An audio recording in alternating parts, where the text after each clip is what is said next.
Hey everybody, Black Ninja 797 here, and welcome back to another episode of Left 4 Dead 2 Myth-Busting Mondays. And in today's video for the final myth, we're trying to see if whether or not that if a tank can punch away a grenade like a Molotov, a bile bomb, pipe bomb, really any of them for that matter, and end up knocking it back. So I hope you guys end up enjoying the final myth. If you guys end up enjoying today's video as well, please drop a like, subscribe if you are new, and if there is a particular myth that you guys want to see us test in next week's episode, please by all means leave it here in the comments down below, or also alternatively, you can leave them within my Discord server, which will be linked down below in this video's description. With all that being said, guys, I hope you end up enjoying seeing this week's episode of Left 4 Dead 2 Myth-Busting Mondays. Myth: do tanks prioritize players that are using a chainsaw? Alrighty guys, myth number 1 is submitted in by Spunk Yes, and even though technically he didn't leave this as a myth, I figured that this was free game because I wanted to test this out for myself. After reading this, I wanted to see this in action. Will the tank actually prioritize a player with a chainsaw? So within the game here, we've got me, Dan, Glabursko, and a brand new member to the myth-busting team, which is Cucumber Slices down there. His real name is Lucas.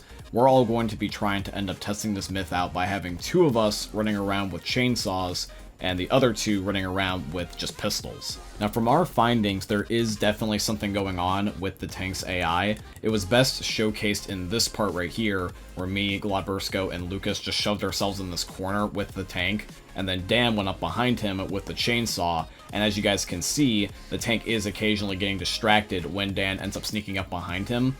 Other than the fact that the chainsaw is noisy and the tank can just sense that it's behind him, but I do believe the tank also prioritizes the players with chainsaws, similar to how he does with people with miniguns, because that's 2 of the best ways to kill a tank. Now you can't necessarily just hold the chainsaw, you actually want to end up revving it up, and if you rev it up, that's the best way to distract the tank, because the tank really won't do anything unless you are a threat to his actual survival. So the chainsaw idea is not nearly as effective as the minigun idea, but it still does the job and does the exact same thing. The tank's AI does get messed up, so we're going to label myth 1 as confirmed. If you are using a chainsaw, the tank is more likely to target you. Myth: will the fallen survivor run away if you shove him but don't shoot him / damage him with a melee weapon?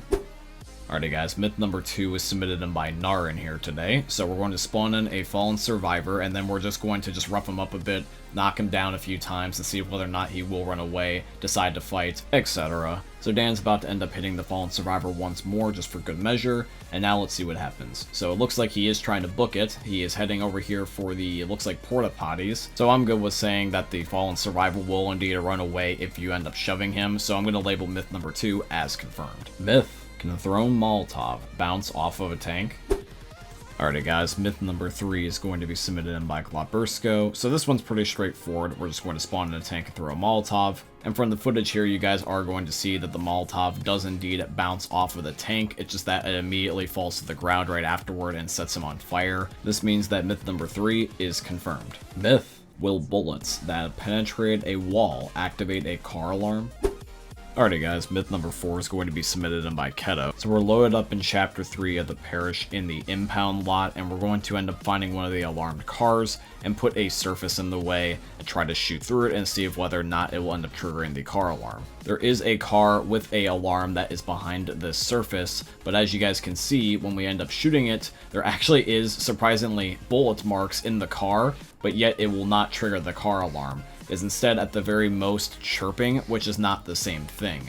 And this is a relatively thin wall, and we are using the military sniper, which has a very high bullet penetration, so this one really surprises me. So this is going to mean that myth 4 is busted. You cannot end up triggering a car alarm if you shoot a gun through a wall, which is surprising considering the fact, like I said, bullet marks were on the car. Had they not been there, it wouldn't be that big of a deal.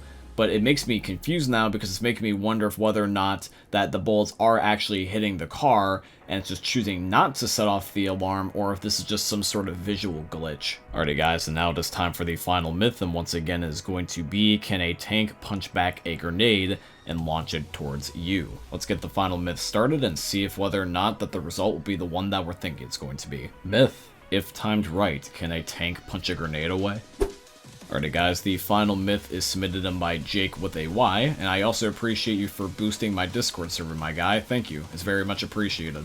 So let's test out the pipe bomb first. Dan is going to be playing as the tank. I'm going to end up having Tyler over there in the upper left-hand corner watch. And when I throw the pipe bomb at Dan, as you guys can see, it's very hard to notice anything. And this is going to be the same thing when it comes to the Molotov. When I throw the Molotov at Dan, just like the pipe bomb, you really can't notice anything. And the bile bomb is just going to break on impact, so that's going to be an automatic no.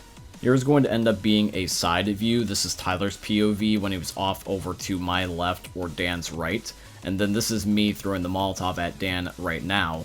And you can see that due to the angle and the timing, it does look like for a second that Dan is punching the Molotov, but rather I think what's happening is that it's the same bouncing animation from when it just bounces off of the tank's body, similar to in Myth 3 that we did for Globbersko. I was originally going to label this confirmed actually, believe it or not, based off of that angle from the side that Tyler saw, but then I ended up overlaying the footage on top of each other from both this one and Myth 3, and you can see they're basically identical animations. So I'm going to say that the final myth is busted rather than confirmed, because I think it was just more rather a coincidence that the animation looked slightly better due to the side POV, but in reality I think that the animation is just the exact same. I don't think it's the fist or the punch doing anything, I think it's just more rather bouncing off of the tank's body.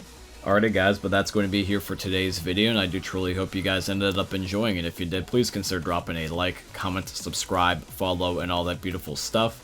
And if you guys have a myth of your very own that you would like to have be featured in next week's episode, please by all means leave it here in the comments down below, or also alternatively, you can leave it within my Discord server, which is going to be linked down below in this video's description.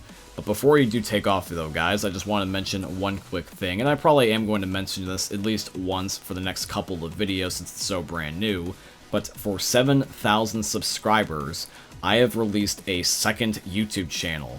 It is called Black Ninja 797 Extras, and it just came out recently as of last Friday, and I want to mention it here in today's video in case you didn't see that prior announcement. This is a channel that's going to have additional content that is outside of my normal. This is going to end up being different games other than Left 4 Dead and COD, and it's going to allow me to be able to end up bringing back some old series that I used to do, for example, such as walkthroughs and Challenge Accepted, but also give some new games a chance, like some funny moments with my friends. The channel is currently live with 7 videos, 2 of them being YouTube shorts, and 5 of them being long format. There's an episode of Challenge Accepted, 3 funny moments, and part 1 of my Half-Life 1 walkthrough, all available right now on that channel. There will be a link down below in the description in case you guys want to check it out. So please definitely give it a look. I think that you guys will really enjoy it, and if you do, please subscribe to the new channel. With all that being said though, guys, I hope you end up enjoying seeing another YouTube video from the most unique YouTubers you're ever going to see. Thanks for watching, guys. I love all of you, and peace out. Hey meme lords, Jesus here, and you better have enjoyed that video there by the eternal god Daddy Ninja. You should probably subscribe too, or the mighty Moab will come for your balls. If you enjoyed the video, you might like it too. And give me the memes. Flash, bang, boom!